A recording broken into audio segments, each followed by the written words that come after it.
When someone steals from the dead, karma doesn't just knock, it breaks down the door. You know that feeling when everything you thought you knew about someone just shatters, like finding out the person you were planning to marry had been lying to your face for months. That's exactly what happened to me, and honestly, I'm still processing it all. My name's Trevor, and 3 months ago I thought I had my life figured out.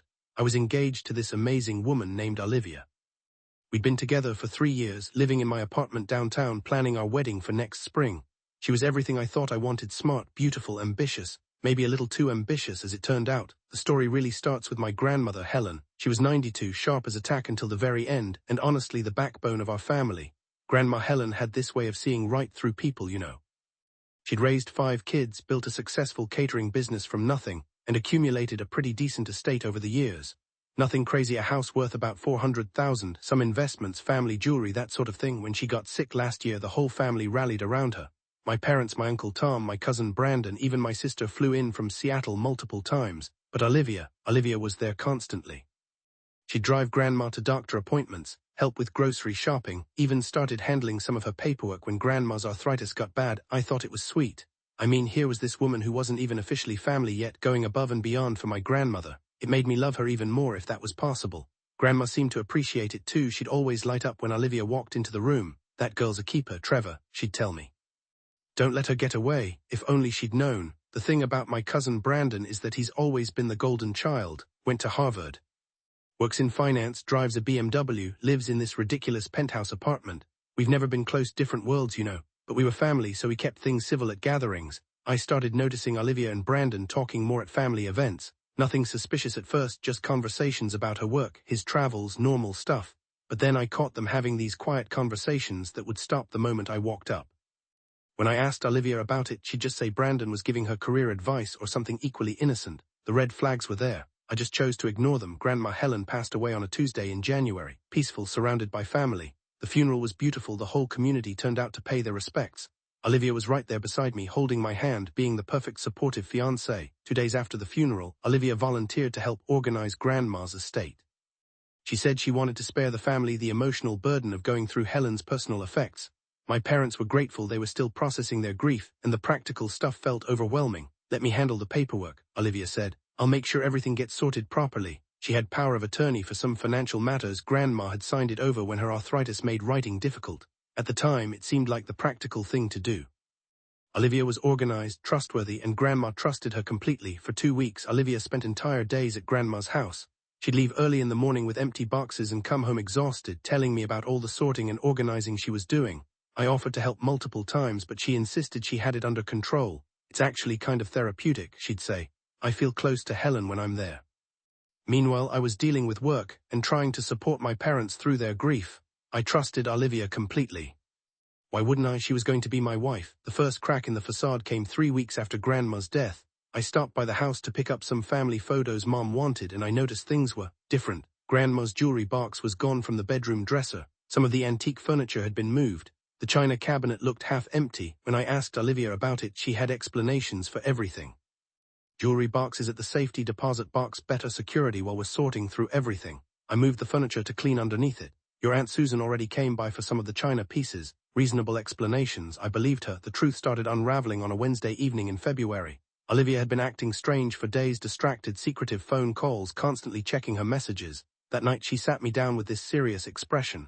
"Trevor, we need to talk." My heart sank. You know that tone, it's never followed by good news. "I've been doing a lot of thinking," she continued. "About us, about our future, about what I really want in life." She talked for 20 minutes about growing apart, wanting different things, needing space to figure herself out. All the classic breakup lines delivered with practiced ease, but then came the real balm. "I've been spending time with Brandon," she said. "We've connected on a level that I never expected. He understands my ambitions, my goals. We're going to try dating." Dating, like we hadn't been planning a wedding. Like 3 years meant nothing. I was devastated, obviously, but also confused. Brandon, my cousin Brandon, who barely acknowledged my existence at family gatherings. When had they even had time to develop this deep connection? She moved out that weekend, packed up her stuff while I was at work, left her key on the kitchen counter with a note apologizing for any pain she'd caused. Classy. For 2 weeks I was a mess. My parents, supportive but worried. My sister called daily to check on me. Even some of my friends reached out, having heard through the family grapevine about Olivia and Brandon's new relationship. But something was nagging at me. All those explanations about Grandma's missing items. The way Olivia had been so insistent on handling everything alone. The timing of her sudden connection with Brandon. I decided to do something I'm not proud of, but desperate times and all that. I still had a key to Grandma's house Mom had given me 1 year ago for emergencies, so I went over there one afternoon to look around. The house was practically empty, not empty like someone had been sorting and donating items, empty like someone had systematically removed anything of value. The antique dining room set gone, Grandma's collection of vintage jewelry gone, even some of her paintings and photographs were missing. I called my mom immediately. "Mom, did you authorize Olivia to remove furniture from Grandma's house?" There was a long pause. "What furniture?" She said she was just organizing paperwork and personal items. That's when we realized the scope of what had been happening. Over the next few days, my family started checking on things. The safety deposit box that supposedly contained Grandma's jewelry, empty, cleaned out 2 weeks after the funeral. Several of Grandma's investment accounts, liquidated and transferred. Even her car sold to a dealership without anyone's knowledge. Olivia had been systematically looting my grandmother's estate, but here's the thing, she'd been smart about it. The power of attorney gave her legal access to most of Grandma's assets. She'd covered her tracks well, moving money through multiple accounts, selling items to different dealers across the city. However, she'd made one crucial mistake. She'd kept records. When I went back to search the house more thoroughly, I found a folder hidden in the basement. Inside were receipts, bank statements, and most damning of all, photographs. Pictures of jewelry, furniture, artwork, all tagged with values and sale prices. She'd been documenting everything, probably for insurance or tax purposes. The photos told the whole story. Grandma's pearl necklace sold for $800, her antique armoire $1,500, even personal items like photo albums and my grandfather's war medals had price tags. But the most sickening discovery was a series of text messages I found printed out and filed with the receipts. Messages between Olivia and Brandon dating back months before Grandma's death. "Can't wait to start our life together once this is all sorted out," from Olivia. "The penthouse has plenty of room for both of us and some beautiful antiques," from Brandon. "She trusts me completely. This is going to be easier than I thought." They'd been planning this for months. The grief, the support, the volunteering to help, it was all an act. They'd been waiting for my grandmother to die so they could steal her legacy and run off together. I made copies of everything and called a family meeting. Picture this, Sunday dinner at my parents' house. The whole family gathered around the dining room table, Mom, Dad, Uncle Tom, Aunt Susan, even my sister who'd flown in specifically for this. And then there were the uninvited guests, Brandon and Olivia, who showed up thinking they were attending a normal family dinner, planned it perfectly, let them get comfortable, let them think they were part of the family celebration. Then I stood up. "Before we eat, I wanted to share some photos from Grandma Helen's house," I announced, pulling out the folder. Olivia documented everything so thoroughly. I spread the first batch of photos across the table. Pictures of Grandma's jewelry, each piece carefully catalogued with sale prices written in Olivia's handwriting. The silence was deafening. Olivia went pale. Brandon started stammering something about not knowing what I was talking about, but the evidence was right there in black and white. Then I pulled out the printed text messages. My Uncle Tom read them aloud, his voice getting angrier with each exchange. My mother started crying, not sad tears but furious ones. Even my normally calm father was shaking with rage. "You were planning this while she was dying," Mom whispered.